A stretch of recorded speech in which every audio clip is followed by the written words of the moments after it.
Welcome to All in America. I'm your host, Mr. B. This week on All in America, I want to expose the so-called truth according to liberals. Now, this story is actually in defense of Ann Coulter. Not that she needs defending, as she can pretty much hold her own. Now, Ann is no stranger to controversy, and in a recent television interview, she said something that liberals were twisting to make it appear she said something completely different. In a June 25 interview on Good Morning America, Ann was making a comparison with something Bill Maher had said a few months ago. In response to Vice President Dick Cheney's visit to Afghanistan, Maher said that he wished the Vice President would have been killed by terrorists. Now, of course, Maher got a free pass from his liberal buddies with no backlash whatsoever from the liberal side of the fence.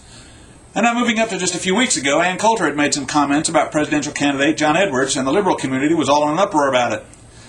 So in order to compare herself to Maher's statement about Dick Cheney, she said that since Maher got away with his statement wishing Cheney would have been killed, she said that in order to avoid criticism in the future while mentioning John Edwards, she should say the same thing, since liberals seem to get a free pass for such statements.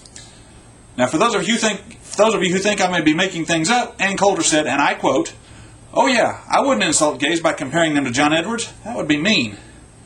But about the same time, Bill Maher was not joking in saying he wished Dick Cheney had been killed in a terrorist attack. So I've learned my lesson. If I'm going to say anything about John Edwards in the future, I'll just wish he'd been killed in a terrorist assassination plot." Now, those were her exact words in the interview, and before you say I'm still making it up, I've seen the interview. Now, when liberals have made similar hate-filled statements in the past, they often claim it was a joke and end up getting a free pass from their liberal cronies.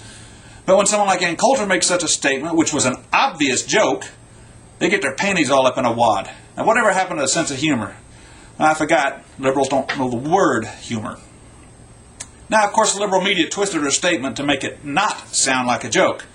The liberal media had cleverly edited out the early part of her statement, leaving out the part about Bill Maher and reporting only the following, and I quote once again, "So I've learned my lesson. If I'm going to say anything about John Edwards in the future, I'll just wish he'd been killed in the terrorist assassination plot." So there you have it, my friends. The liberals have been busted on their lies once again as they use creative editing to twist statements by conservatives to fit their liberal hate-filled agenda in an effort to destroy conservatives in the GOP. And you go, girl. Get them and expose them for the liars they really are.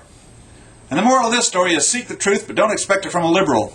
If a liberal tells you something, get a second opinion from a conservative. Most likely it'll be the correct opinion. For All in America, I'm Mr. B. God bless President Bush, but get rid of that amnesty plan, will you?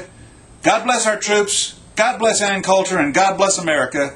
And if that offends you, well, that's just tough.